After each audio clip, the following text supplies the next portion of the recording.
Episode 1. Before sport was entertainment. Physical competition as survival. When play was necessary, long before sport existed as entertainment, competition existed as necessity. In early human societies, physical ability was not separated from daily life. Strength, endurance, speed, and coordination were not skills developed for recreation. They were tools required for survival. Hunting, migration, defense, and food gathering demanded constant physical readiness. What later generations would call sport began as preparation for life itself. In North America, long before European arrival, physical competition was woven into survival from childhood onward. Skills were learned through repetition, imitation, and challenge. Running was not training for races. It was training to pursue game or escape danger. Throwing was not sport. It was hunting and warfare. Endurance meant survival through long seasons and harsh conditions. Competition emerged naturally within this context.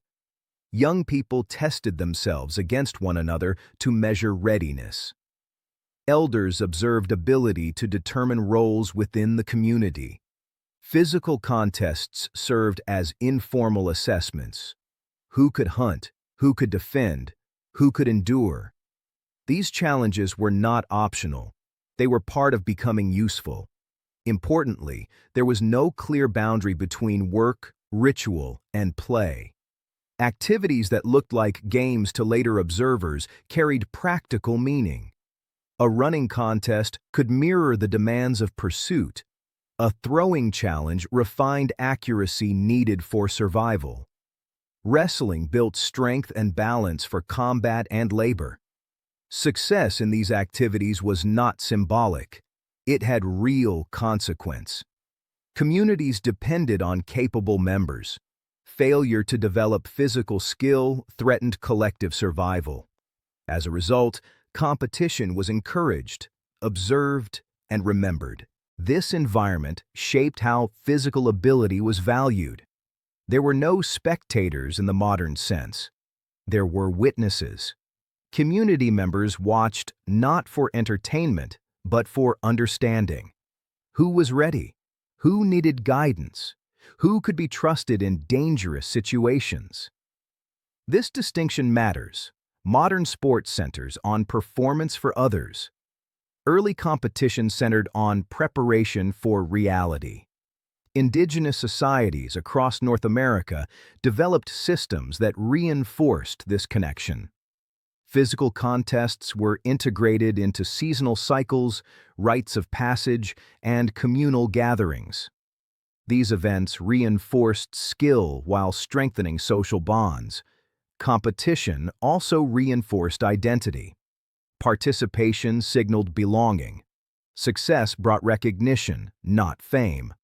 Recognition meant responsibility. Those who excelled were expected to lead hunts, defend settlements, and guide others. There was no concept of athlete as a separate identity. There were hunters, warriors, providers, and protectors.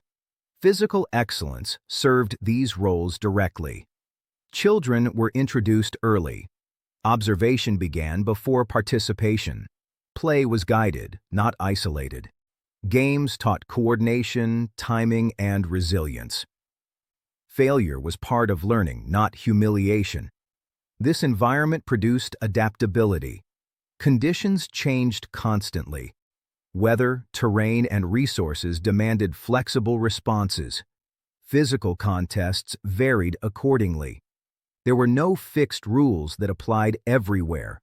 What mattered was effectiveness, not standardization. This lack of standardization is important to understand. Modern sports rely on uniform rules to allow comparison across time and place. Early competition relied on relevance. What worked here, now, under these conditions? European observers later misunderstood this. When Europeans encountered indigenous games, they often dismissed them as chaotic or informal. What they failed to recognize was that structure existed, but it was functional rather than formal. Rules existed to preserve meaning, not fairness. Fairness was measured by usefulness, not equality. Competition also served psychological preparation. Physical contests taught emotional control under pressure. They tested resilience, focus, and composure. These traits were essential in hunting and conflict, where panic meant death. In this sense, early competition trained both body and mind. This model of physical activity dominated life in North America for centuries. There was no separation between sport and survival. There was no industry, no leagues, no spectators, no record books. There was only usefulness. When Europeans arrived, they brought different assumptions. In Europe, physical games had begun to detach from survival, becoming outlets for aggression, ritualized competition, and social hierarchy. This collision of perspectives would matter. But at the beginning in North America, competition existed for one reason: to prepare people for the demands of life. Only later would it become something else, and only much later would it become entertainment. Games as ritual, identity, and community. In indigenous societies across North America, physical competition did more than prepare individuals for survival. It bound communities together. Games were not isolated activities performed for amusement. They were embedded within social, spiritual, and cultural systems that defined identity and reinforced collective purpose. Participation carried meaning beyond individual performance. It affirmed belonging. Many indigenous games were tied to ritual. They were played during seasonal gatherings, ceremonies, and moments of transition. These events aligned physical exertion with spiritual significance. Movement was not separate from belief. The body was understood as part of a larger relationship between people, land, and tradition. One of the most prominent examples was stickball, often referred to as the ancestor of lacrosse. Stickball was not a casual pastime. It involved entire communities. Games could span large distances and extended periods. Participation was demanding, often exhausting, and intentionally so. The purpose was layered. Physically, it trained endurance, coordination, and teamwork. Socially, it reinforced cooperation across families and clans. Spiritually, it honored tradition and sought balance. In some cultures, games were played to resolve disputes or restore harmony. Instead of escalating conflict through violence, competition provided an outlet that preserved cohesion. Victory mattered, but resolution mattered more. This approach to competition emphasized process over outcome. Winning carried honor, but participation carried responsibility. Players represented families, clans, and communities. Their conduct reflected collective values. There were rules, but they were contextual. Rules existed to maintain meaning rather than enforce uniformity. They varied by region, tradition, and circumstance. Fairness was measured by adherence to shared understanding rather than external standardization. Preparation for games was extensive. Participants trained physically and mentally. Ritual preparation might include fasting, prayer, or instruction from elders. This preparation reinforced seriousness. Games were not spontaneous diversions. They were deliberate acts. Spectatorship also differed from modern sport. Observers were participants in a broader sense. They offered encouragement, interpretation, and memory. Stories of games were passed down, not recorded. Achievement was remembered because it mattered to community history, not because it set a record. This communal memory strengthened identity. Stories of endurance, skill, and composure became examples for future generations. children learned not only how to play, but why it mattered. Gender roles varied across cultures. While many physical competitions emphasized male participation due to hunting and warfare roles, women often held important positions in organization, ritual preparation, and social interpretation. In some cultures, women participated directly in physical contests or held authority over their meaning. This complexity was often overlooked by later observers. European chroniclers frequently misunderstood indigenous games. They described them as chaotic, excessive, or violent. What they failed to recognize was the underlying structure. Structure existed not in written rules, but in shared understanding. Games also reinforced relationships with land. Fields were chosen deliberately. Terrain mattered. Movement across land reinforced familiarity and respect. Physical competition was inseparable from environment. This connection contrasted sharply with later enclosed arenas and fixed boundaries. Games adapted to place. This adaptability mattered for survival. It reinforced awareness of surroundings, weather, and terrain. Physical skill was contextual, not abstract. Indigenous competition also emphasized resilience. Games were demanding by design. Endurance tested commitment. Pain was not avoided, it was managed. This prepared participants for hardship beyond the game. Failure was instructive. Those who struggled were supported and guided. Community investment ensured development rather than exclusion. There was no concept of elimination based on performance. This approach produced depth rather than specialization. People were expected to be capable across multiple skills rather than elite in one narrow domain. Versatility mattered more than dominance. This philosophy shaped how competition was valued. It was not a path to status separate from community. It was a pathway into responsibility within it. When Europeans encountered these practices, they brought different assumptions. European games increasingly emphasized spectatorship, wagering, and hierarchy. Competition existed for display as much as preparation. This difference would create tension. But before that collision, indigenous societies had already developed complex systems of physical competition that served survival, cohesion, and identity simultaneously. These were not primitive sports. They were complete systems. Understanding this is essential, because when later American sports claimed novelty, they built upon foundations that already existed, even if they refused to acknowledge them. The transformation from ritual to entertainment would take centuries, but it began with these games, rooted in necessity, shaped by community, sustained by meaning. When Europeans arrived in North America, they brought their own traditions of physical competition, and those traditions carried very different meanings. In Europe, by the time of colonization, physical games had already begun to separate from survival.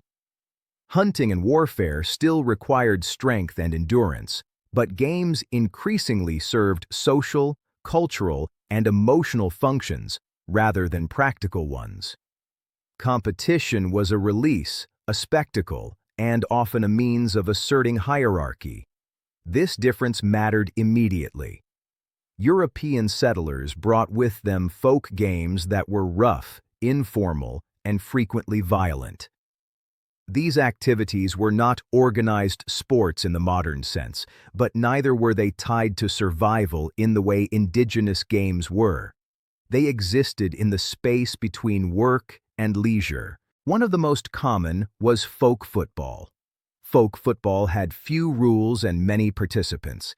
Games could involve entire villages, with goals set far apart and play unfolding across open land, streets, and fields. Physical contact was expected. Injury was common. Chaos was part of the appeal. Wrestling and boxing were equally prominent. Bare-knuckle boxing matches were brutal and prolonged. Wrestling contests tested strength and balance, often conducted in public spaces. These activities emphasized dominance rather than preparation. Victory mattered more than instruction. Horse racing and animal contests also emerged quickly in colonial society. Racing offered spectacle and wagering. Ownership of horses became a symbol of status. Gambling became inseparable from competition, adding financial consequence to physical display. These games reflected European social structure. They were often dominated by men seeking status, recognition, or profit. Participation was less communal and more individualistic. Spectatorship was central. Games were watched, discussed, and bet upon.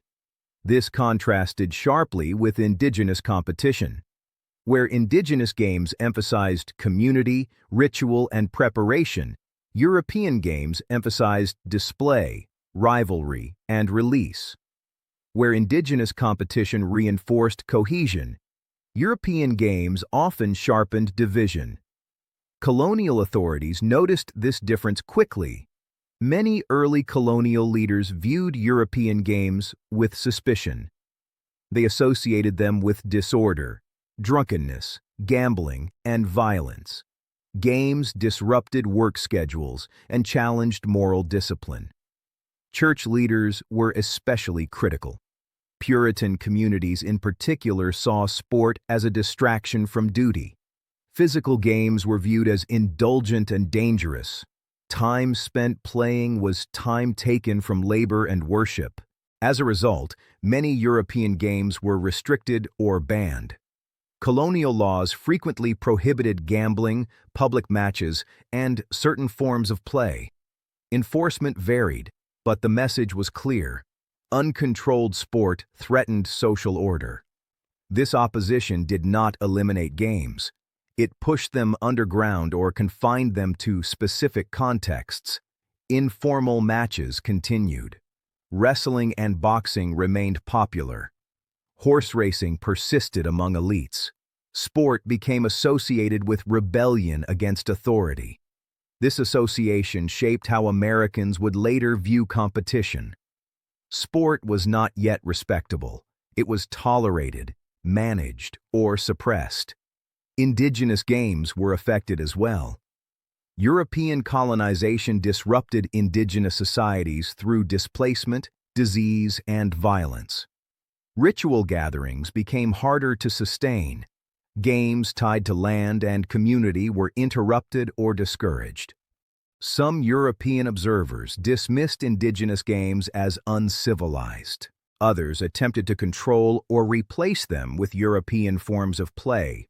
In both cases, misunderstanding prevailed. The coexistence of these traditions created tension. Colonial America contained multiple understandings of competition at once.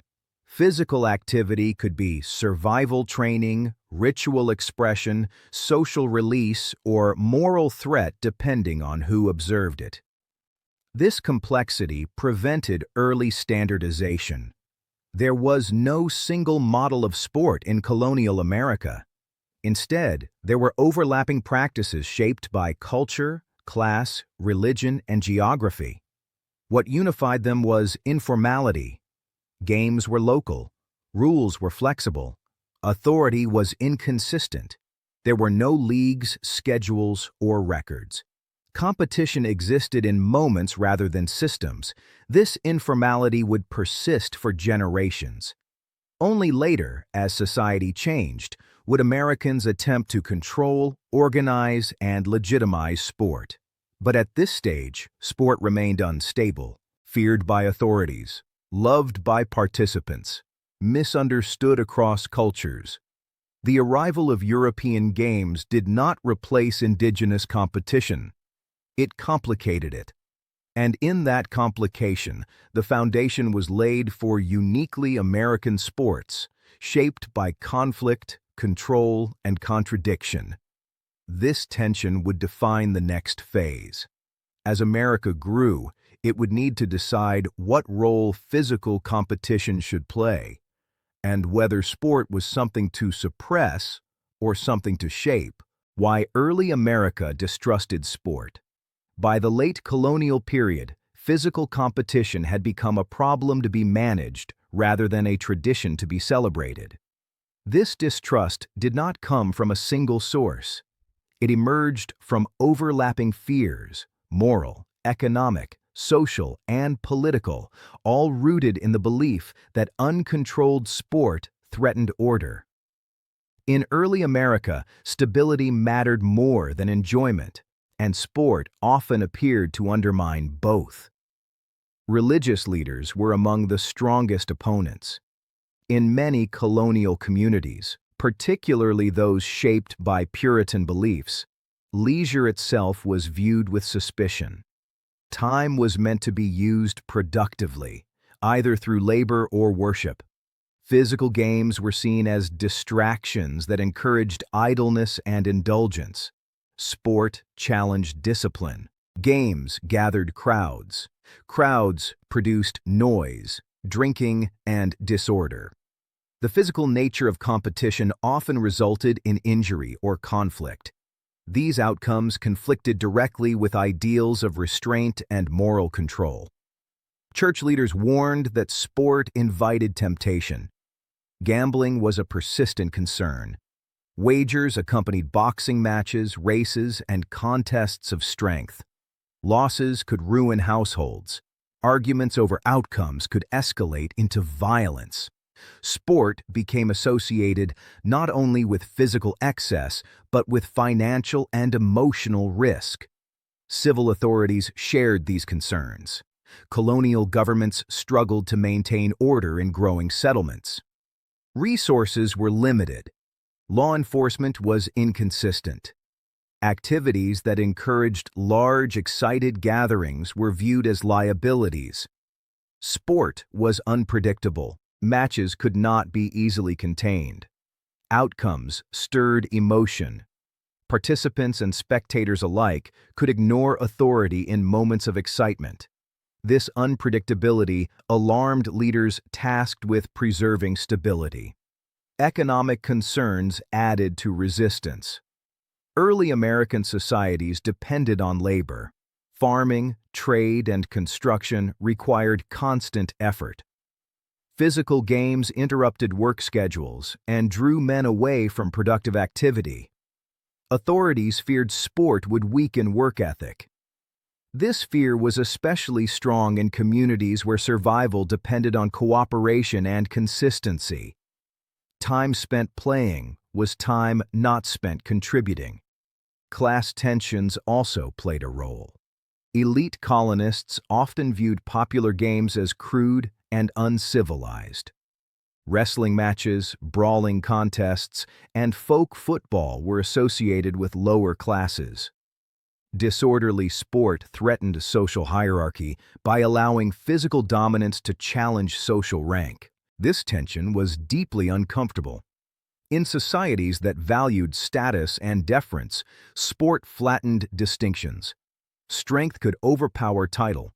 Popularity could undermine authority. As a result, sport became politicized. Allowing games meant tolerating spaces where authority weakened. Restricting them became a way to reinforce control. Colonial laws reflected this attitude. Local ordinances banned gambling, public contests, and certain games outright. Enforcement varied, but restriction was common. Sport was permitted only under controlled circumstances, often limited to holidays or private spaces. This regulation did not eliminate competition. It shaped how it survived. Sport moved to the margins. Informal matches occurred away from scrutiny. Elite-sponsored events persisted where status protected participants. Physical competition adapted to pressure rather than disappearing. Importantly, distrust did not extend equally to all physical activity. Training for militia service, hunting practice, and labor-related exertion were encouraged. These activities served clear purpose. They reinforced order rather than challenged it. The distinction was meaning. Physical exertion was acceptable when it served survival, defense, or productivity. It was condemned when it appeared to exist for pleasure alone. This distinction delayed the emergence of organized sport. America did not rush to formalize games. Instead, it resisted them. Only when social conditions changed, when leisure became acceptable and order could be maintained, would sport be reshaped. This resistance had long-term impact. Because sport developed under suspicion, it would later be framed as moral training, character building, and discipline. Organization would be used to justify acceptance. Rules would promise safety. Leagues would promise control. Spectatorship would promise legitimacy.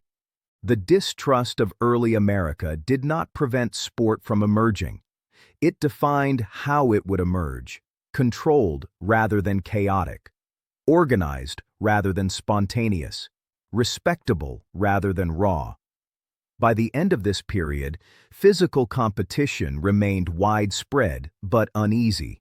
It existed everywhere, but comfortably nowhere.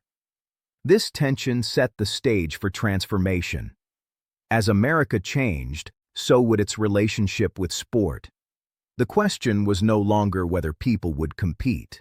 They always had. The question became whether competition could be shaped into something society could accept. That answer would define the next era. When time for play appeared, sport could not exist as a system until society allowed time for it. In early America, survival shaped daily life. Work was constant. Seasons dictated labor. Leisure was rare and often viewed with suspicion. Physical exertion was accepted only when it served a purpose: farming, hunting, defense, or trade. Play, when it appeared, was irregular and uncontrolled. That began to change as American society slowly transformed. By the late 18th and early 19th centuries, population growth, urbanization, and economic diversification altered how time was structured. Communities expanded beyond subsistence. Towns grew into cities. Work became more specialized. For the first time, many Americans experienced predictable breaks in labor. This shift mattered more than any single invention. When work followed routines rather than seasons, time could be measured, scheduled, and divided. Even small pockets of free time created opportunity for recreation. What had once been occasional play began to appear regularly, but regular play created anxiety. Leisure unsettled established ideas about discipline and productivity. If time could be spared, how should it be used? Who should control it? And what behaviors were acceptable when work paused? These questions defined early attitudes toward sport. Urban environments intensified the issue. As towns grew, people lived closer together. Physical games that once unfolded across open land now occurred in streets, courtyards, and public spaces. Noise, crowds, and disruption became harder to ignore. Sport became visible. Visibility invited scrutiny. Authorities worried that leisure encouraged disorder. Congregations worried it distracted from moral life. Employers worried it weakened work ethic. Physical games became symbolic of larger social change. Sport was no longer hidden on the margins. It existed in shared space. This forced society to respond. Early responses focused on control rather than acceptance. Games were restricted to certain times or locations. Informal play was tolerated only when it did not interfere with order. But restriction alone was not enough. As leisure became more common, physical competition persisted despite regulation. People wanted outlets. Energy demanded expression. This tension produced a new idea. If play could not be eliminated, it could be shaped. Order became the solution. Games began to acquire structure. Rules emerged to limit violence. Boundaries were established to confine activity. Schedules were created to prevent disruption. These early forms of organization were not about fairness or entertainment. They were about control. Sport began to change because society demanded it change. Urbanization accelerated this transformation. Cities required predictability. Crowds had to be managed. Public behavior had to be regulated. Sport, if it was to exist openly, had to conform. This marked a turning point. Physical competition was no longer evaluated solely by its moral threat. It was evaluated by whether it could be managed. Respectability became the goal. Middle-class reformers played a key role. They believed controlled sport could channel aggression into acceptable forms. Physical exertion could strengthen character if properly guided. Discipline, teamwork, and restraint could be taught through play. This argument reframed sport. Rather than indulgence, it could become instruction. Rather than disorder, it could produce order. This reframing did not eliminate resistance. Many remained skeptical. Violence still occurred. Gambling persisted. Crowds still behaved unpredictably. But the idea had taken hold. Sport would no longer be simply tolerated or suppressed. It would be redesigned. The emergence of leisure time made this redesign necessary. Without free time, sport could not develop. With free time, sport could not remain uncontrolled. This contradiction shaped everything that followed. The next stage would involve formal rules, institutions, and social acceptance, not because people loved sport, but because society needed to manage it. Sport did not become respectable because it was fun. It became respectable because it was useful. And that usefulness would define the modern era. The first rules and the rise of clubs. Once leisure time became more common, physical competition could no longer exist entirely on impulse. As cities grew and populations concentrated, informal play created problems that authorities and communities could not ignore. Violence, gambling, and disruption followed uncontrolled contests. Suppression alone had failed. What emerged next was an attempt to reshape competition into something predictable. Rules were the first tool. Early rules did not exist to enhance fairness or entertainment. They existed to limit chaos. Restrictions on movement, contact, and duration reduced injury and conflict. Defined boundaries prevented games from spilling into streets and workplaces. These rules varied widely. There was no universal authority overseeing sport. Each community adapted competition to its needs. What mattered was not standardization, but containment. Alongside rules came clubs. Clubs formalized participation. Membership controlled who could play, when, and where. This structure reduced unpredictability. Games moved from public spaces into designated fields and halls. Clubs also introduced hierarchy. Leadership positions governed behavior. Violations carried consequences. Discipline became internal rather than imposed by external authority. This was critical for legitimacy. Sport began to police itself. Membership was often selective. Clubs tended to favor middle and upper-class participants who could afford time, dues, and equipment. This exclusivity was intentional. It reinforced respectability and separated organized sport from the disorder of informal play. This separation mattered socially. Organized sport was framed as refinement. Informal sport was framed as excess. The same physical actions were judged differently depending on who performed them and under what conditions. Clubs also altered spectatorship. Observation became acceptable when behavior was controlled. Crowds were smaller and more regulated. Gambling was discouraged, though rarely eliminated. This shift allowed sport to emerge publicly without threatening authority. Boxing illustrates this transition clearly. Bare-knuckle matches had long been associated with gambling, violence, and criminality. Early attempts to regulate boxing introduced rounds, referees, and defined spaces. The goal was not safety, but legitimacy. Similar efforts occurred in rowing, racing, and ball games. Standardized equipment appeared. Agreed-upon rules were written down. Schedules replaced spontaneity. These changes did not make sport universally accepted. Critics argued that rules masked violence rather than eliminating it. Others believed clubs merely relocated disorder rather than resolving it. But regulation persisted because it worked better than suppression. Sport became predictable.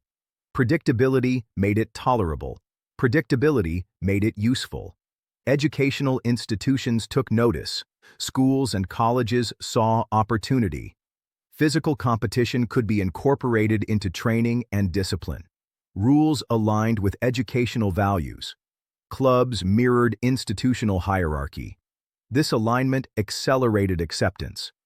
Sport began to be associated with character development rather than moral threat. Strength, discipline, teamwork, and endurance were reframed as virtues. This reframing was powerful. It allowed sport to survive, but it also reshaped its meaning. Competition was no longer primarily about survival or ritual. It was about controlled expression. Physical ability was valued, but only within boundaries. The rise of rules and clubs marked a fundamental transition. Sport moved from the margins into institutions, from disorder into design, from suspicion into conditional approval. This approval remained fragile. Rules could be broken, clubs could fail. But the framework had been established. Once rules existed, they could evolve. Once clubs formed, they could expand. Once sport was structured, it could scale. This was the moment when sport stopped being incidental and began becoming a system. That system would soon intersect with identity, class, and power in ways early reformers did not anticipate. But it began here, with rules designed not to celebrate competition, but to contain it. Class, morality, and who sport was for. As rules and clubs reshaped physical competition, another boundary quietly took shape. It was not written into rulebooks, but it governed sport just as powerfully. Class. Organized sport did not emerge as a universal opportunity. It emerged as a filtered one. Who was allowed to play, under what conditions, and with what purpose depended heavily on social position. Sport was being controlled not only to prevent disorder, but to define who belonged within respectable society. Middle and upper-class reformers were central to this process. They embraced organized sport because it aligned with their values. Rules promised restraint. Clubs promised order. Participation could be framed as moral training rather than indulgence. Sport became a tool for shaping character in ways acceptable to those in power. This framing was deliberate. Physical competition was no longer about raw strength or dominance. It was about discipline, self-control, and teamwork. Winning mattered, but conduct mattered more. Sport was presented as a way to cultivate proper masculinity. That masculinity was classed. Respectable sport emphasized restraint over aggression. Excessive violence was condemned, even as physical contact remained. Passion was acceptable only when contained. Emotion was permitted only when disciplined. These expectations favored those already socialized into restraint. Working-class forms of competition were judged differently. Informal boxing matches, street games, and spontaneous contests continued to exist, but they were increasingly labeled crude or dangerous. The same physical acts, performed outside clubs or institutions, were treated as moral failures rather than sport. This distinction was not accidental. Organized sport offered legitimacy to some while denying it to others. Membership requirements, fees, equipment costs, and time commitments excluded many working-class participants. Leisure itself was unequal. Those who worked long hours had less access to structured play. As a result, organized sport became a marker of respectability. Participation signaled belonging to a certain social world. Spectatorship followed similar lines. Watching organized sport was acceptable. Attending informal contests was suspect. Moral language reinforced this divide. Reformers argued that organized sport taught self-discipline and cooperation. Unregulated play was described as corrupting, addictive, or violent. These descriptions often reflected prejudice more than reality. Sport became a way to sort people. Educational institutions amplified this sorting. Schools and colleges adopted sport as part of moral education. Athletics were tied to leadership development and institutional pride. Participation was framed as preparation for civic responsibility. This connection strengthened sports legitimacy, but it also narrowed access.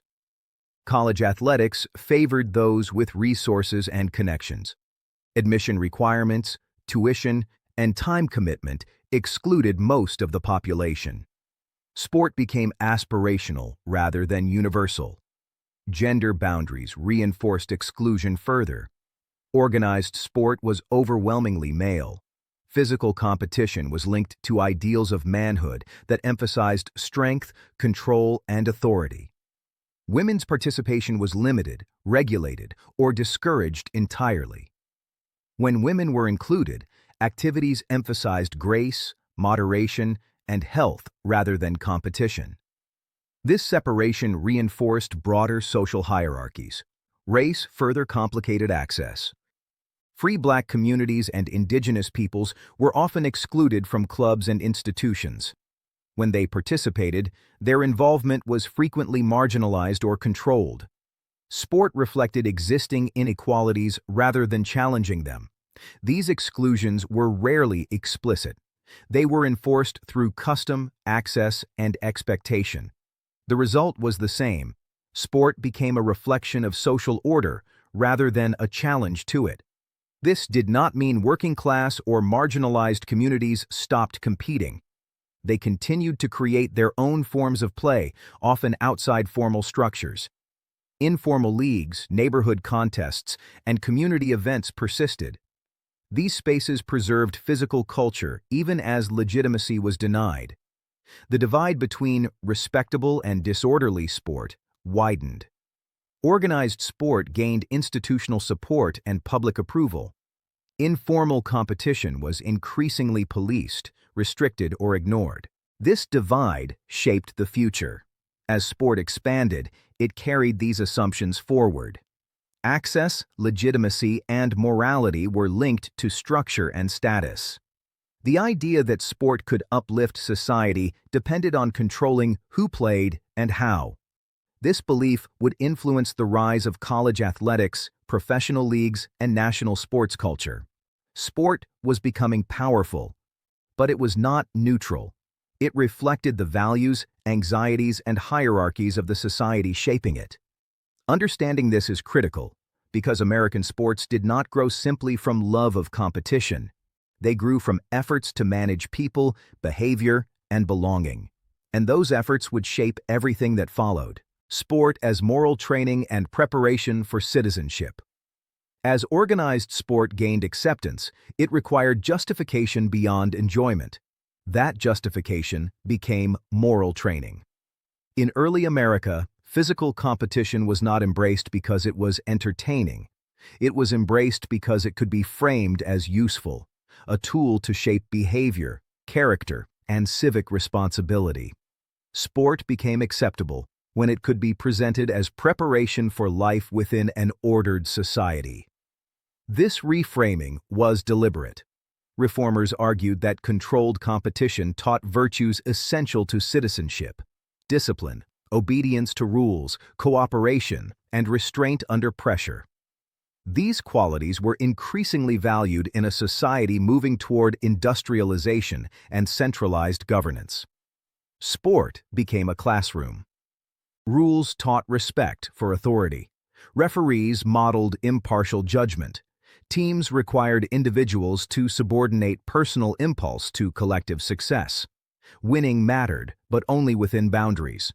This structure mirrored civic life. Just as citizens were expected to follow laws, athletes were expected to follow rules. Just as communities depended on cooperation, teams required coordination. Sport became a rehearsal for participation in society. This idea resonated strongly with educational institutions. Schools and colleges incorporated athletics as part of development rather than diversion. Physical training was paired with moral instruction. Sport was no longer tolerated despite its physicality. It was embraced because of it. Controlled exertion built resilience. Competition tested emotional control. Losing gracefully became as important as winning.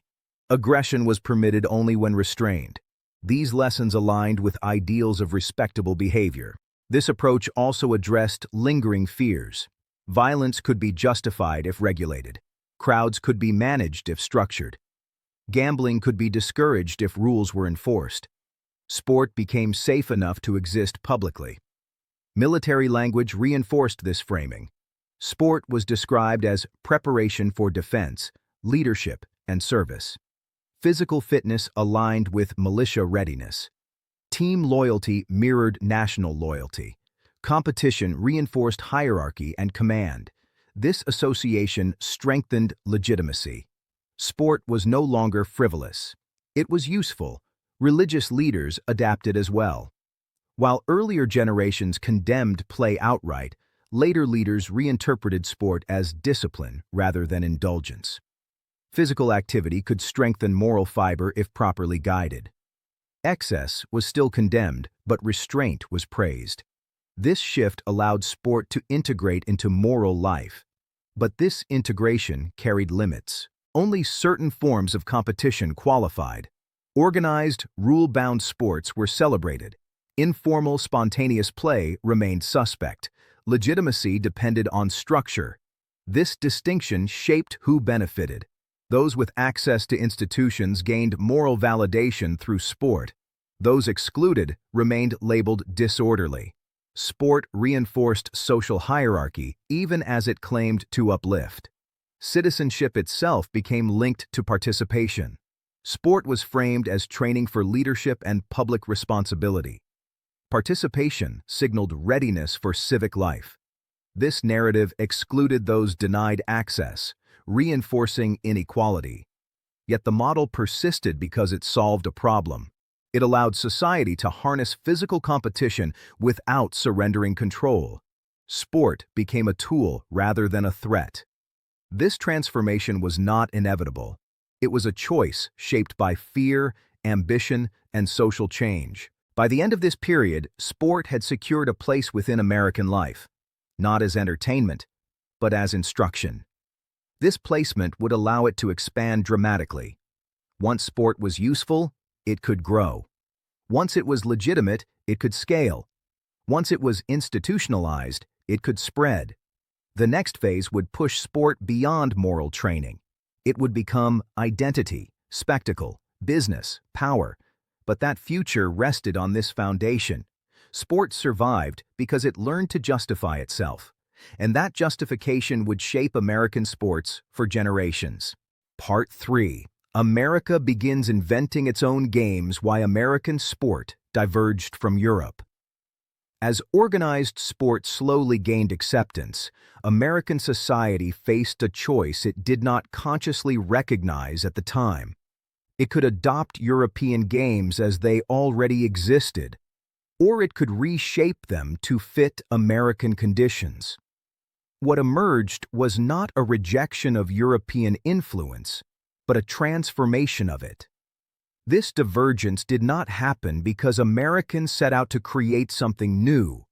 It happened because American life demanded something different. European sports had developed in environments shaped by long-standing class systems, dense cities, and entrenched traditions. Games reflected hierarchy. Participation was often restricted by birth, status, or custom. Rules reinforced social order as much as competition. America did not share these conditions. The early United States was geographically vast, socially fluid, and institutionally young. Class boundaries existed, but they were less fixed. Mobility, both physical and social, was more common. Communities were newer. Traditions were weaker. These differences shaped how sport evolved. European games emphasized continuity. American adaptations emphasized practicality. In Europe, sport often preserved tradition. In America, sport solved problems. Fields were larger, spaces were improvised, communities were spread out. Games had to adapt to uneven terrain, variable attendance, and inconsistent resources. Rules became flexible by necessity. This flexibility encouraged experimentation. Rather than rigidly following European forms, Americans modified games to suit local needs. Boundaries shifted. Scoring changed. Equipment was adapted. Informal agreements replaced formal authority. These modifications accumulated over time. What began as small adjustments became structural differences. American versions of games emphasized pace, clarity, and outcome. They rewarded decisiveness. They reduced ambiguity. Games were shaped to fit shorter attention spans and variable participation. This tendency reflected broader American values. Efficiency mattered. Practical results mattered. Spectatorship began to matter more than ritual.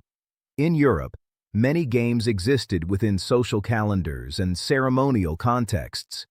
In America, sport increasingly filled free time created by industrial schedules. Games needed to fit into defined windows. Time constraints shaped structure. This led to clearer starts and endings, defined durations, scoring systems that produced resolution. Games became easier to follow, easier to explain, easier to replicate. This replication mattered as communities expanded westward. As settlers moved, they carried games with them. Standardized elements made transmission easier. Informal consensus replaced institutional enforcement. Sport spread horizontally rather than vertically. No central authority dictated rules. Communities adopted and adapted games as they went. Variations persisted, but shared frameworks emerged. This process favored innovation. If a rule worked better, it spread. If it did not, it disappeared.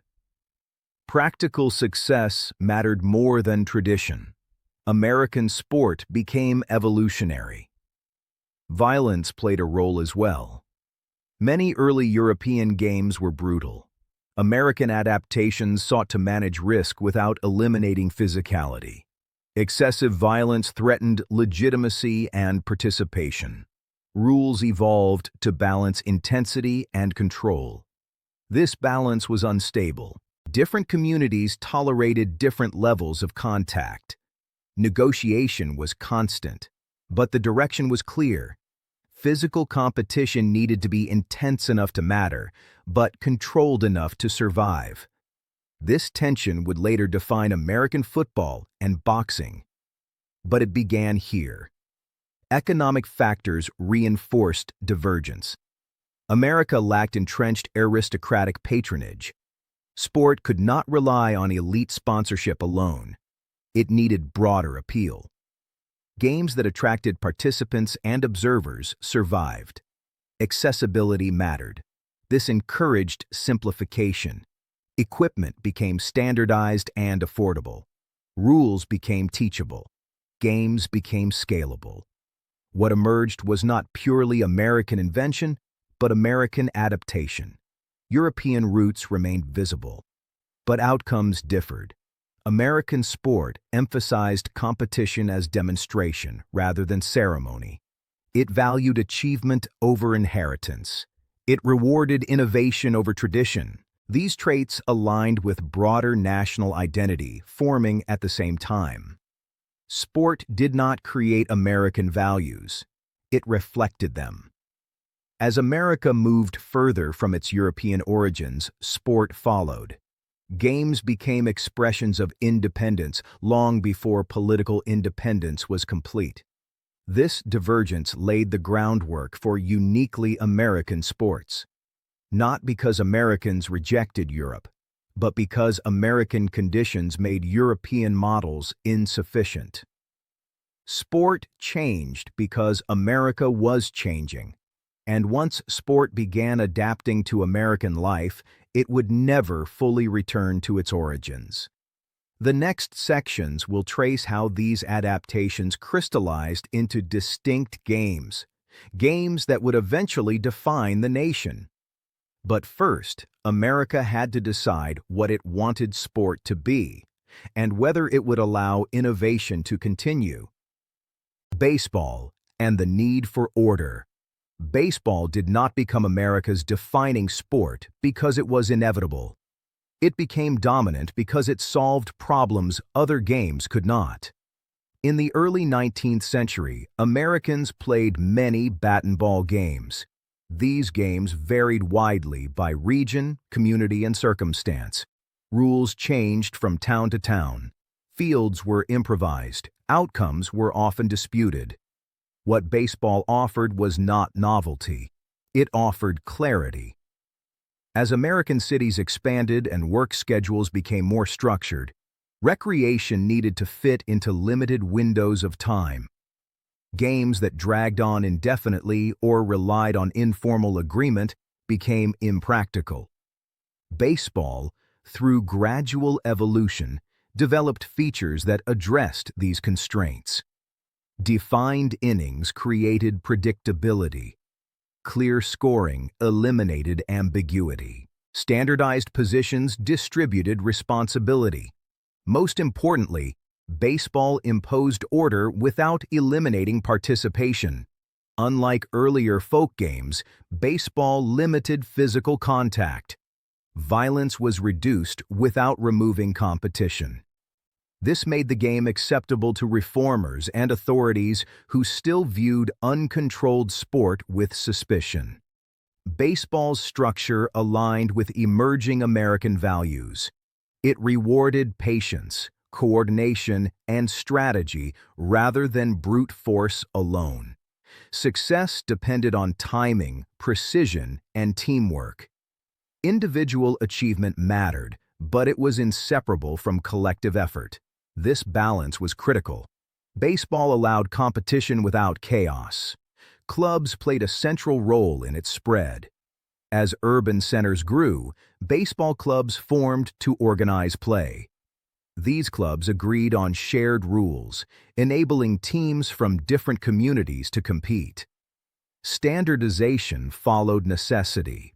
If teams wanted to play one another, they needed common expectations. Rules were debated, revised, and refined. Over time, consensus emerged. This process was informal but effective. No central authority dictated baseball's form. Instead, rules that worked spread through adoption. Those that failed disappeared. This adaptability mirrored broader American systems. Baseball also benefited from accessibility. Equipment was relatively simple. Fields could be adapted. Games could be played in a variety of spaces.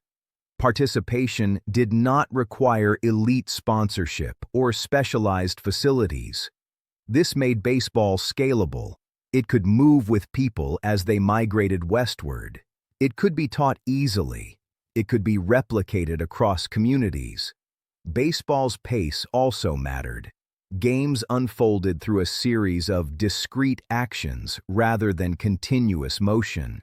This structure made the sport easier to follow, even for observers unfamiliar with its rules. Spectatorship grew naturally.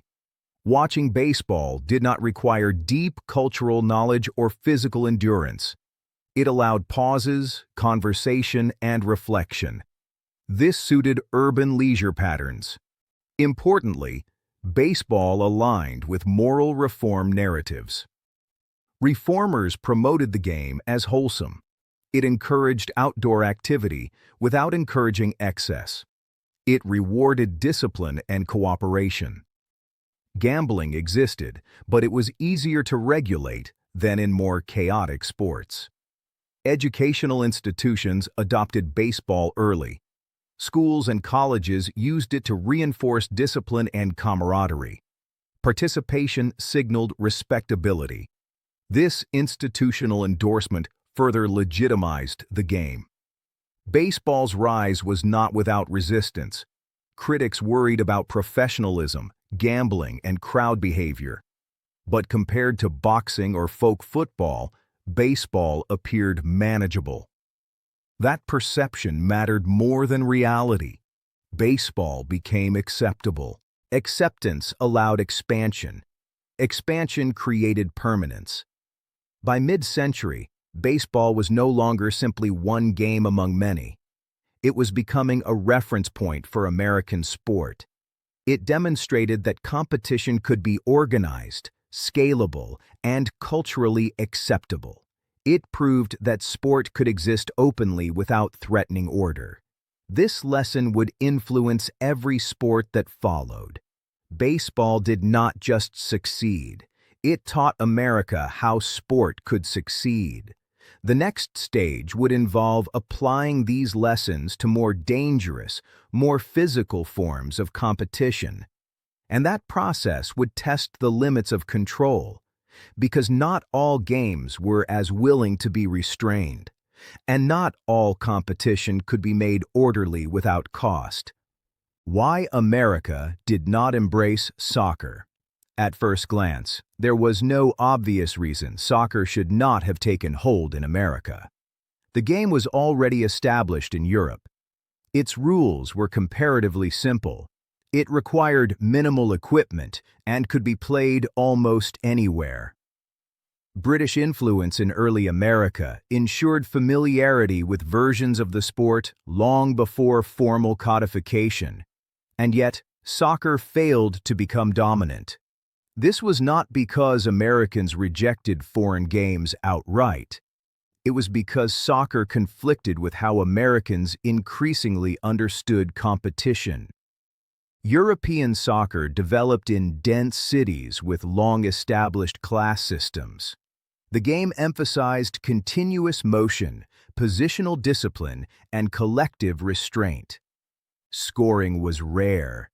Outcomes often hinged on endurance and patience rather than decisive moments.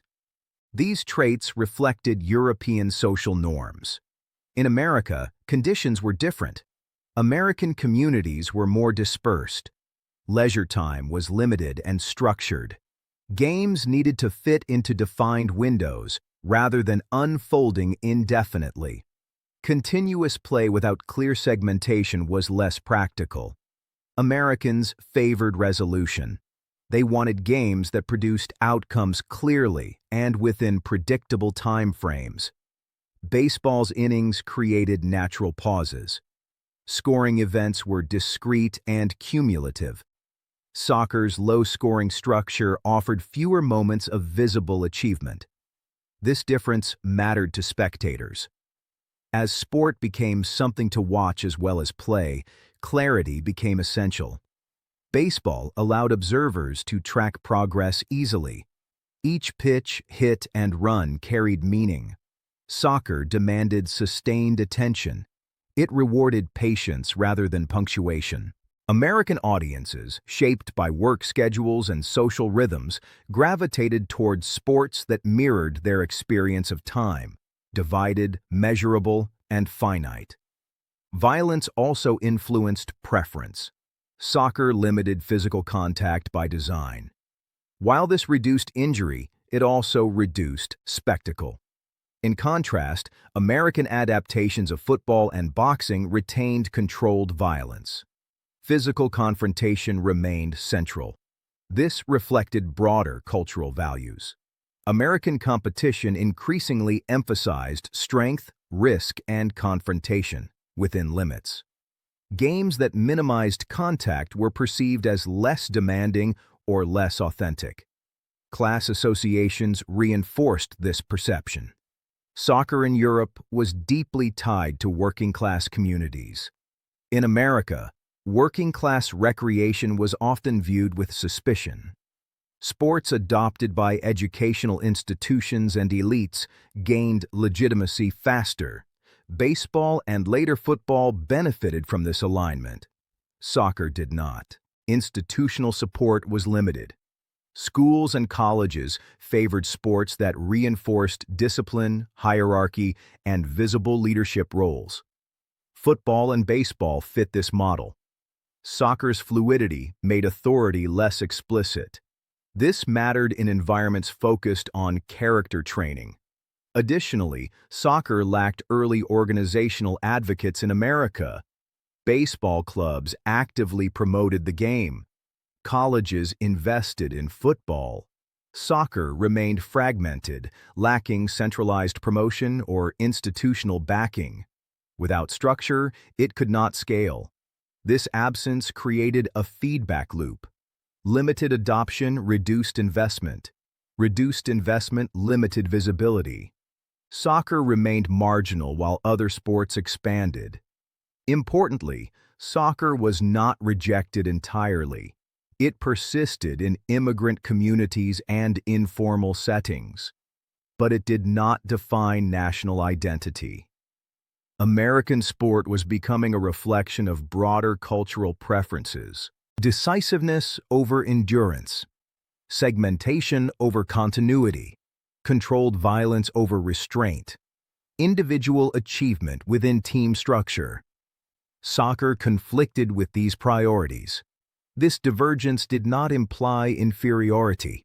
It reflected difference. American sport did not seek to mirror Europe. It sought to express its own conditions. As a result, America would invent and elevate sports that aligned with its values rather than adopting those that did not.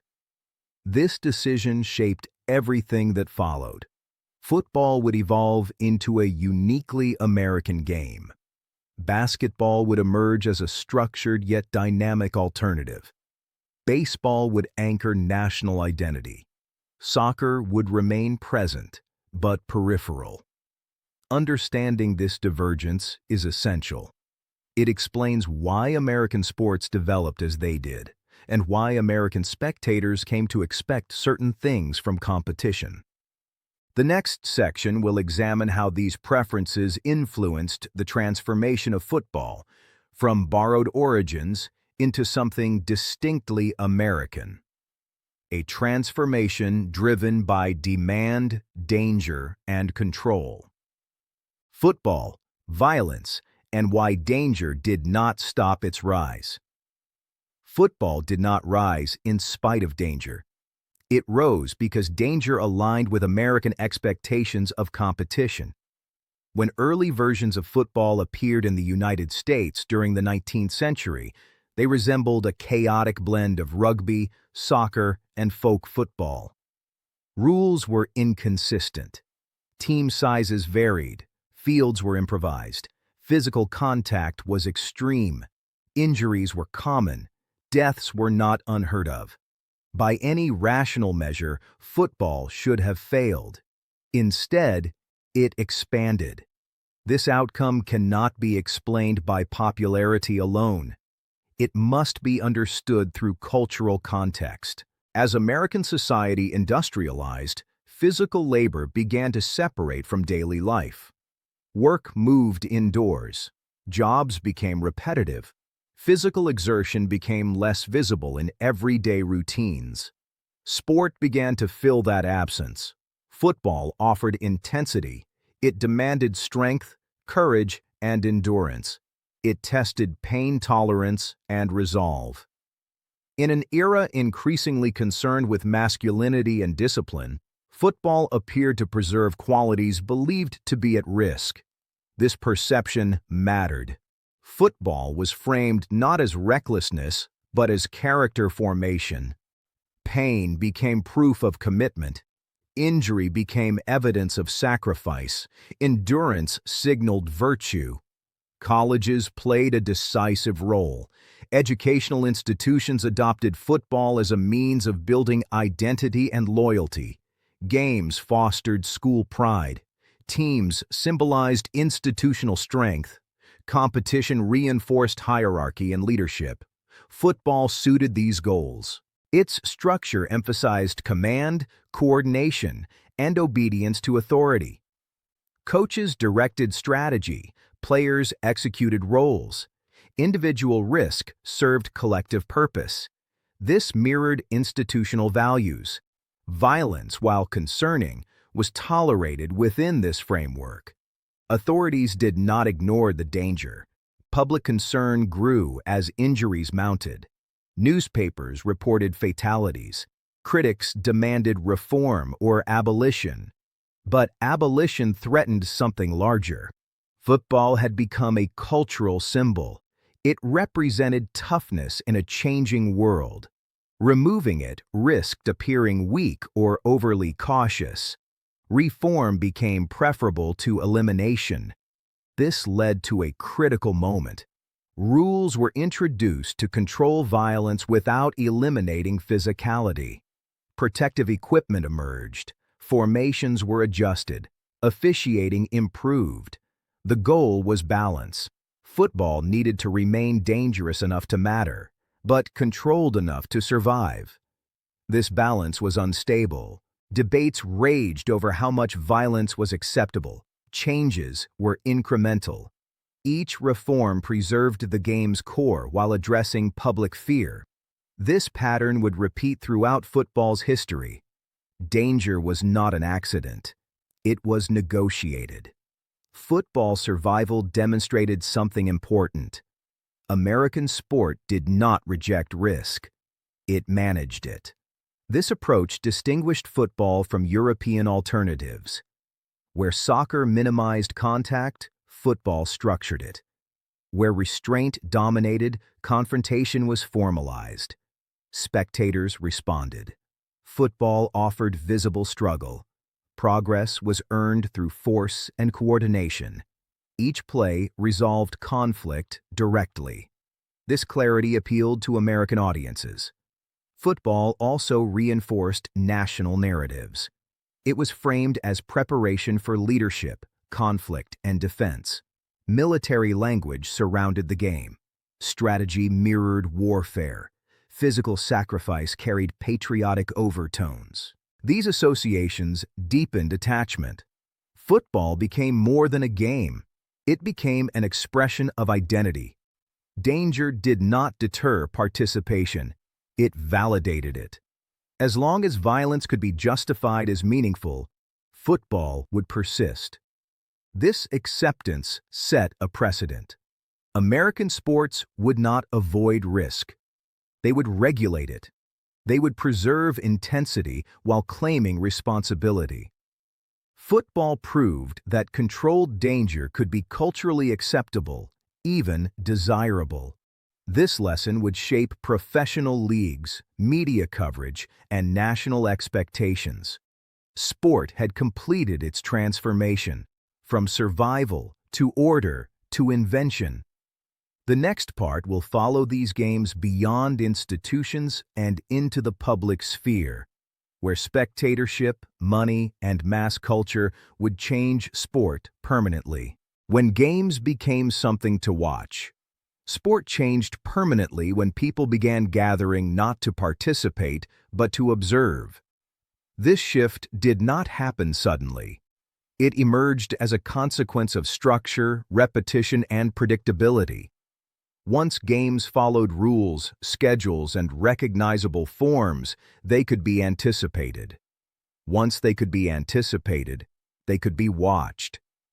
Spectatorship transformed sport from activity into event. In earlier periods, physical competition unfolded as part of daily life or communal ritual. Witnesses were participants in a broader sense. They knew the players personally. Outcomes mattered locally. Memory preserved achievement. As sport entered public spaces, that relationship changed. Games began to attract people who had no direct connection to the participants. Observation became detached.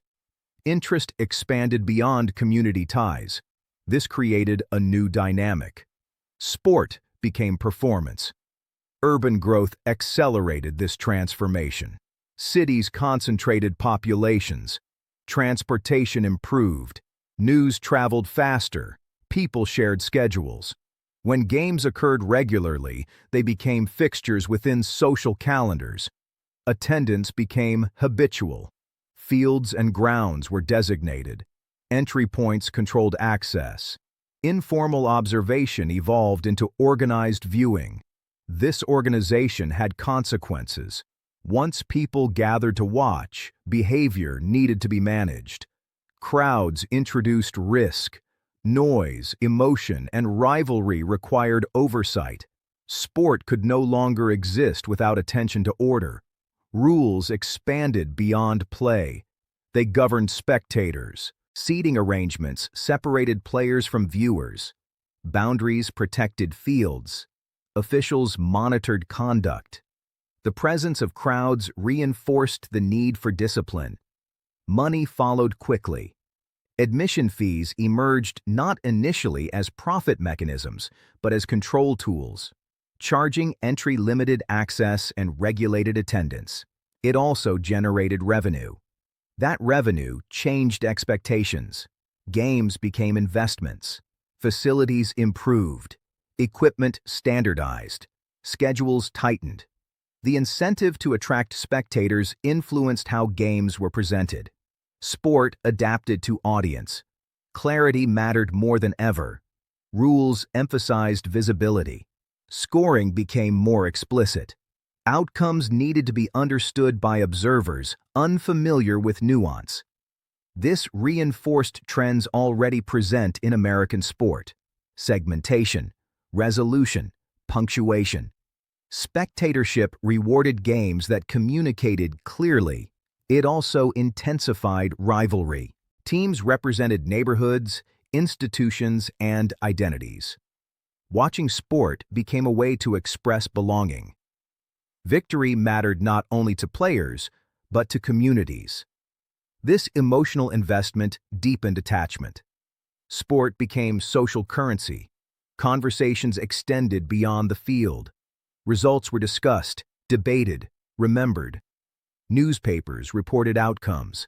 Stories traveled beyond attendance. Media amplified impact. Printed accounts standardized narratives. Heroes emerged. Records mattered. Performance gained permanence through documentation. This altered motivation. Players became aware of audience. Behavior adjusted accordingly. Competition intensified. Expectations increased. Sport became labor. Not yet professionalized, but no longer casual. Institutions recognized this shift. Colleges embraced spectatorship as promotion. Athletic success enhanced reputation. Games became showcases. This alignment between sport and institutional identity accelerated expansion, but it also raised concerns. Commercial influence threatened moral framing. Gambling resurfaced. Crowd behavior tested control. Once again, reform followed. Regulation increased. Oversight expanded. Sport adjusted to survive. This pattern repeated. Growth produced risk. Risk produced reform. Reform preserved growth. Spectatorship had changed the purpose of sport. It was no longer solely about participants. It was about audience. This change was irreversible. Once people gathered to watch, sport could not return to purely private activity. The public sphere claimed it. With that claim came power. Power to shape identity, power to generate revenue, power to influence culture. The next sections will examine how this power was organized, controlled, and eventually monetized. Because once sport entered the public eye, It could not remain neutral. It would become something larger, something permanent, something American. Money, access, and the first commercial pressures. The moment spectators became consistent, money followed. At first, financial involvement in sport was practical rather than ambitious.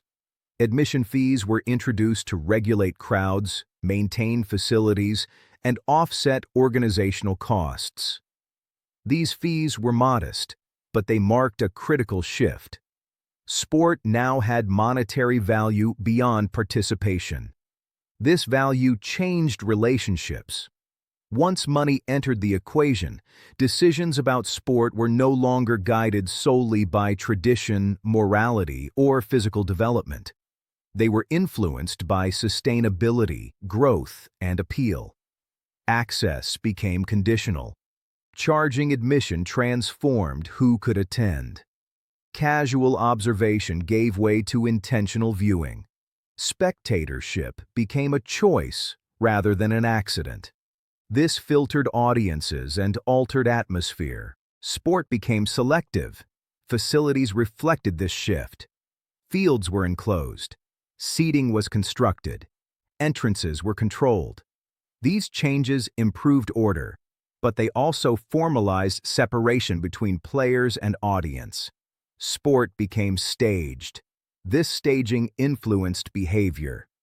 Games were scheduled for maximum attendance. Rules emphasized clarity and fairness to maintain credibility. Officials gained authority to protect outcomes from dispute. The integrity of competition mattered more than ever. If spectators were paying, outcomes had to feel legitimate.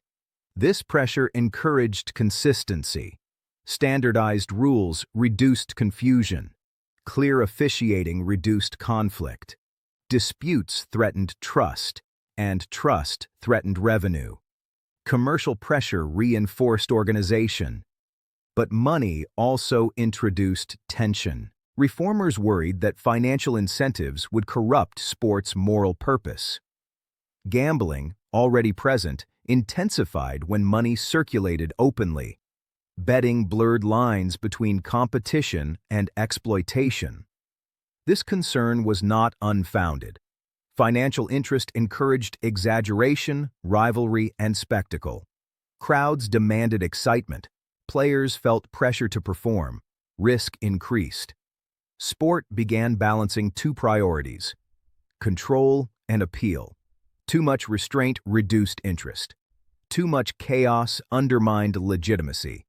This balance shaped rule evolution. Violence was managed, but not eliminated. Physicality was preserved to maintain intensity. Spectacle remained central. Sport adapted again. Commercialization also influenced who could participate. Players increasingly committed time and energy to competition. Training intensified. Preparation became specialized. This limited participation to those with resources or institutional support. Sport narrowed. At the same time, spectatorship widened. Many who could not play could watch. This imbalance reshaped sport's social role. It became something consumed by many and performed by few. This division mattered. Sport was no longer a shared activity. It was a shared experience. Media accelerated this transformation. Newspapers reported results, highlighted rivalries, and elevated individual performers. Coverage expanded beyond local communities. Games mattered to people who never attended. Sport entered public consciousness. Records, statistics, and narratives emerged. Performance could be compared across time and place. Achievement gained permanence. This permanence altered motivation. Players became symbols. Teams became identities. Success carried social weight. Institutions recognized opportunity. Colleges used successful teams to attract attention and prestige. Cities supported teams that represented civic pride. Sport became promotional. Money amplified influence, but it also demanded growth.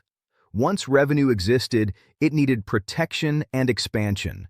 Decline threatened sustainability. This incentivized innovation, marketing, and scheduling. Sport moved closer to industry, yet resistance remained. Critics argued that commercialization diluted sports' educational value. They warned against excess, corruption, and exploitation. These critiques would persist, but the trajectory was set. Sport could no longer exist outside economic systems. Money had not ruined sport. It had changed it. It demanded organization. It demanded audience. It demanded justification. From this point forward, sport would evolve not only through cultural values, but through financial pressure. The next section will examine how access, exclusion, and inequality intensified as sport moved further into the public and commercial sphere. Because money did not simply grow sport, it reshaped who it was for, access, exclusion, and who was left out. As sport expanded into public and commercial life, access did not expand evenly. The same forces that made organized competition visible and sustainable also narrowed who could participate. Structure created opportunity for some and barriers for others. Sport grew, but it did not grow inclusively. This exclusion was rarely stated outright. It emerged through cost, time, space, and expectation. Admission fees filtered spectators. Equipment costs filtered players. Travel requirements filtered teams. Participation increasingly required resources that not everyone possessed. What had once been informal and communal became conditional. Clubs and institutions controlled access. Membership rules determined who could play.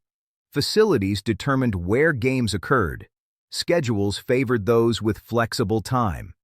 These factors quietly excluded large portions of the population. Working-class participants faced particular barriers. Long work hours limited availability. Fees discouraged involvement. Informal play persisted, but legitimacy shifted toward organized forms that were harder to access. As a result, working-class sport became marginalized. It was labeled unstructured, unsafe, or inferior. The same physical activities performed outside official spaces were treated as disorder rather than competition. Race intensified exclusion further. In many regions, non-white participants were barred explicitly or implicitly from clubs and teams. Segregation mirrored broader social patterns. When participation occurred, it was often isolated or controlled. Sport reflected society rather than challenging it. Gender exclusion followed similar logic. Organized sport increasingly defined itself around male participation. Physical competition was framed as preparation for leadership, citizenship, and defense, roles reserved primarily for men. Women's participation was restricted, redirected, or minimized. When women were encouraged to engage in physical activity, it emphasized health, grace, and moderation rather than competition. This framing limited opportunity. Sport reinforced existing hierarchies. Access depended not only on ability, but on acceptance. Inclusion required conformity to social norms defined by those in control. Spectatorship followed similar lines. Public sporting events catered to audiences deemed respectable. Facilities were designed to regulate behavior. Those who did not conform were discouraged or excluded. Sport became a curated experience. This curation shaped perception. Organized sport was presented as wholesome and orderly. Informal competition was portrayed as dangerous or uncivilized. These narratives justified exclusion. They also obscured contribution. Communities excluded from formal sport continued to develop physical culture. Informal leagues, community contests, and localized traditions persisted. These activities sustained skill, competition, and identity. But they were rarely recorded. History favored institutions. This imbalance shaped legacy.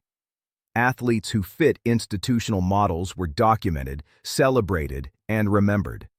Those who did not were overlooked, regardless of ability or influence. Commercial pressures reinforced this pattern. Revenue depended on predictable audiences. Predictability favored homogeneity. Inclusion was often viewed as risk rather than opportunity. Sport optimized for stability. This optimization narrowed its social footprint. Yet exclusion did not halt expansion. Sport continued to grow in visibility and influence. But its growth carried tension. As sport claimed to represent community, it excluded large segments of it. This contradiction would intensify. As professionalization approached, debates over fairness, access, and exploitation would sharpen. The boundaries drawn during this period would be challenged repeatedly, but they would not disappear easily. Exclusion had become embedded, not through declaration, through design. The next section will examine how institutions responded to these tensions and how sport balanced growth with control as it moved closer to professional identity. Because once sport claimed the public, it could not ignore who it left behind forever. Control, reform, and the limits of managed growth. As sport expanded into public life, the need for control intensified. Growth brought visibility, and visibility brought scrutiny. Crowds grew larger. Money circulated more openly. Competition intensified. With each development, the risk of disorder increased. Sport could not continue expanding without mechanisms to manage its own consequences. Reform became the answer. But reform did not seek to change the nature of sport. It sought to preserve it. Early reform efforts focused on containment rather than transformation. Authorities did not attempt to remove competition from public life. Instead, they tried to shape it into something stable, predictable, and defensible. Rules multiplied. Officiating gained authority. Governing bodies formed to oversee conduct. These organizations were often informal at first, but their purpose was clear: reduce uncertainty. Uncertainty threatened legitimacy. If outcomes appeared unfair, audiences lost trust. If violence appeared uncontrolled, public support wavered. If gambling dominated narratives, moral framing collapsed. Reform addressed each risk selectively. Violence was regulated, not eliminated. Contact was controlled through rules and equipment. Dangerous practices were adjusted gradually, often only after public pressure mounted. This incremental approach reflected compromise. Sport needed intensity to maintain interest. Reformers accepted this reality. The goal was not safety alone, but sustainability. Gambling presented a more complex challenge. Betting had long accompanied competition. Reformers attempted to limit its influence without removing it entirely. Enforcement was inconsistent. Financial incentives remained powerful. Rather than eliminating gambling, institutions focused on protecting outcomes. Match fixing, bribery, and overt corruption were targeted because they threatened credibility. Lesser forms of betting were tolerated or ignored. Reform prioritized appearance over purity. Crowd behavior also required management. Facilities were redesigned to control movement. Seating arrangements separated classes. Security presence increased. Codes of conduct were introduced. Spectators were disciplined alongside players. This shared regulation reinforced authority. Media coverage added pressure. As newspapers reported incidents more widely, sport became accountable to public opinion beyond local communities. Reform often followed scandal rather than anticipation. Public outrage drove change, but outrage faded. Reform slowed. This cycle repeated. Scandal exposed weakness. Reform addressed symptoms. Growth resumed. Institutions adapted rather than transformed. Educational and civic organizations played a central role. Schools, colleges, and municipal authorities framed reform as responsibility. Sport was positioned as a public good requiring oversight. This framing justified intervention. But oversight had limits. Too much control risked reducing appeal. Too little risked instability. Institutions walked a narrow line. This balance defined the era. Sport survived because it learned to absorb pressure without collapsing. Reform became part of its structure rather than a threat to it. Yet reform did not resolve deeper contradictions. Access remained unequal. Commercial pressure continued. Violence persisted within limits. Exclusion remained embedded. Reform stabilized sport without democratizing it. This outcome was not accidental. It reflected priorities.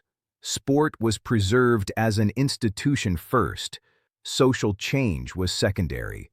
By the end of this phase, sport had secured a permanent place in American life. It was visible, regulated, commercial, and influential, but it was also constrained, bound by compromises, shaped by control, defined by the need to justify itself continually. This tension would carry forward. As sport moved toward professionalism and mass media, reform would become more formal, more public, and more contested. But the pattern would remain. Growth would produce risk. Risk would demand reform. Reform would protect growth. This cycle would define modern American sport. The next part will follow sport beyond public spectatorship into institutional dominance, where colleges, leagues, and national identity would intertwine. Because once sport learned to manage itself, it became something society could no longer ignore. It became power. When sport became permanent by the early 20th century, American sport crossed a decisive threshold. What had once been experimental and provisional became permanent. Teams no longer formed only when interest existed. Leagues no longer dissolved when conflicts arose. Institutions stabilized, and with that stability came expectation. Sport was no longer something that happened. It was something that existed. Colleges were among the first to recognize this permanence.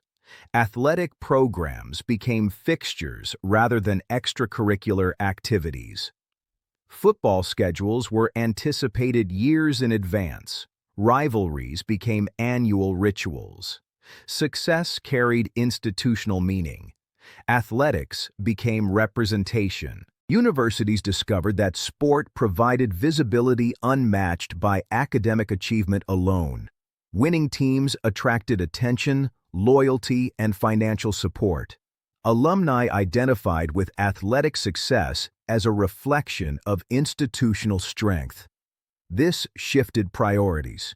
Resources flowed into facilities, coaching, and recruitment. Training intensified. Competition hardened. Participation mattered less than outcome. Sport remained framed as character development, but victory increasingly defined value. This permanence changed expectations. Athletic programs were no longer optional. They were defended, expanded, and protected. Institutions became invested in outcomes not only culturally but structurally. Sport had become infrastructure, and infrastructure attracts power. Professional leagues and the value of place. As collegiate sport stabilized, professional sport expanded. Baseball led this transformation. Teams became permanent fixtures within cities. Schedules standardized nationally. Rules unified competition across regions. Ownership structures solidified. Sport became representation of place. Cities identified with teams. Victories reflected civic pride. Losses carried emotional weight beyond the field. Sport offered a shared language across social divisions. This attachment mattered economically. Attendance stabilized. Merchandise emerged. Media coverage expanded. Teams became assets rather than ventures. Athletes became recognizable figures. Performance was tracked, compared, and remembered. Statistics created narrative. Careers mattered beyond individual games. Sport became story. This storytelling reinforced permanence. Fans followed teams and players over time. Loyalty extended beyond participation. Professional sport no longer relied on novelty. It relied on continuity. With continuity came leverage. Owners negotiated schedules, venues, and media access. Cities competed for franchises. Sport became embedded in urban identity. Once embedded, it could not be easily removed. Sport had become civic capital, media, money, and mass audience. The most significant expansion of sports power came through media. Radio transformed sports reach. Games could now be experienced without attendance. Audiences expanded dramatically. Sport entered homes, workplaces, and public spaces simultaneously. Competition became shared experience. This changed sport's function. No longer limited by geography, sport created national moments. Victories and defeats were felt collectively. Athletes became public figures. Media amplified narrative. Newspapers and broadcasts framed events, highlighted rivalries, and elevated individual achievement. Records gained permanence. Performance could be compared across eras. Sport became memory. With media came advertising. Commercial interests attached themselves to teams, leagues, and athletes. Revenue streams diversified. Financial stakes increased. Decisions reflected profitability as much as tradition. Sport entered the marketplace fully. This shift intensified pressure. Games needed to attract attention. Schedules favored audiences. Presentation mattered. Sport adapted again. It was no longer only competition. It was content, power, contradiction, and the modern foundation. By mid-century, American sport stood fully formed. It was institutional, commercial, and culturally embedded. But it was also contradictory. Athletes generated value but held limited control. Institutions and owners benefited most. Labor issues emerged, even if they were not yet acknowledged openly. Access remained unequal. Race, class, and gender shaped opportunity. Integration occurred slowly and unevenly. Progress followed pressure rather than principle. Sport reflected society rather than transcending it. It claimed universality while practicing exclusion. It celebrated merit while restricting access. Yet its influence continued to grow. During national crises, sport provided continuity. During expansion, it symbolized optimism. During tension, it offered outlet. Sport became habit. Generational loyalty formed. Teams became inheritance. Identity attached to competition. This transformation followed a familiar pattern. Structure enabled growth. Growth demanded control. Control invited money. Money created power. By the end of Episode 1, American sport was no longer experimental. The foundations were set. Leagues would expand. Media would dominate. Athletes would challenge authority. Those developments belong to later episodes. For now, what matters is this. American sport did not drift into prominence. It was built from necessity, into institution, into industry, into power.